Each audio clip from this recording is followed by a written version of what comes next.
இன்றைக்கி எல்லோரும் என் ஃப்ரெண்ட்ஸ் எல்லோரும் அடிக்கடி கேட்டுட்டு இருந்தேன் நான் வைக்கிற ஸ்டைலில் ரசம். நான் இன்றைக்கி மிளகா போடாமல் பண்ணியிருக்கேன். நீங்கள் வேணும்னா ஒரு மிளகா வணக்கும் போது சேர்த்துட்டு இந்த ஸ்டைலில் ரசம் ட்ரை பண்ணி பாருங்கள். ட்ரை பண்ணி பார்த்துட்டு எப்படி இருக்குன்னு ரசம் வைக்க போகிறோம். இது சீரகம் மிளகெல்லாம் இல்லாமல் ஈஸியாக ரசம் வைக்க போகிறோம். ஃபஸ்ட்டு 2 தக்காளி பெருசு வாஷ் பண்ணிவிட்டு கட் பண்ணிக்கலாம்.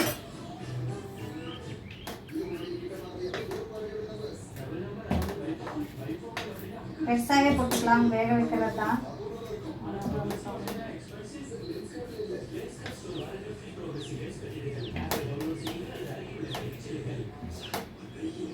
கொஞ்சம் நிறுத்திடுங்க.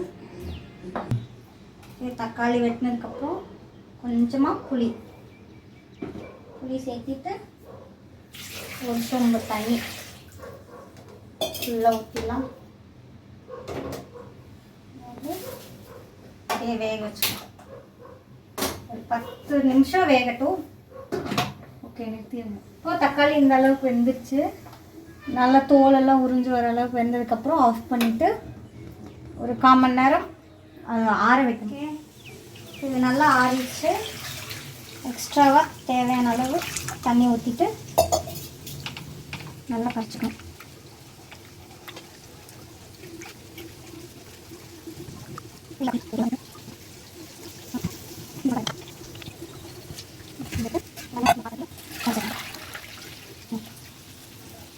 இதை இப்படி கழுவிட்டு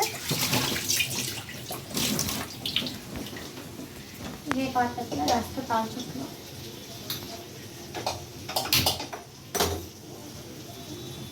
ஸ்பூன் ஆயில், அளவாக 2 ஸ்பூன் மட்டும் ஊற்றிக்கோங்க போதும்.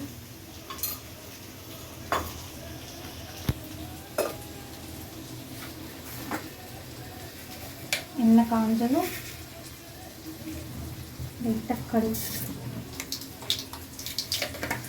பொரியலுக்குள்ள இந்த மாதிரி ஒரு கல்லில் 10 பல்லு பூண்டு, கருவேப்பிலை ரெண்டையும் நல்லா சேர்த்துக்கலாம்.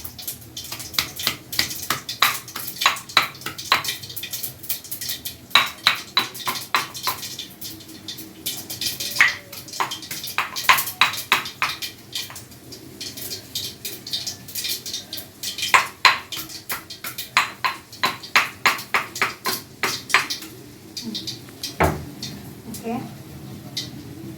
இந்த அளவுக்கு அரைக்குறையா அரைச்சிட்டு நான் எப்போவும் பூண்டை தோலோடு தான் போடுவேன். அப்படியே போட்டுக்கலாம்.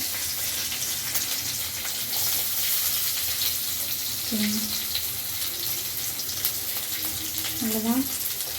அப்படியே நல்லா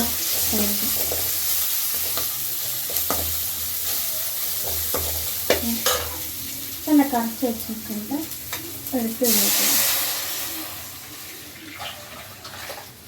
ஊற்றிட்டு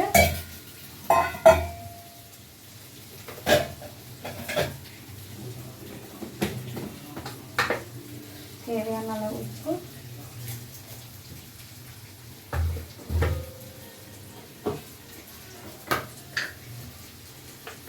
சக்தி ரசப்பொடி ஒரு 2 ஸ்பூன்,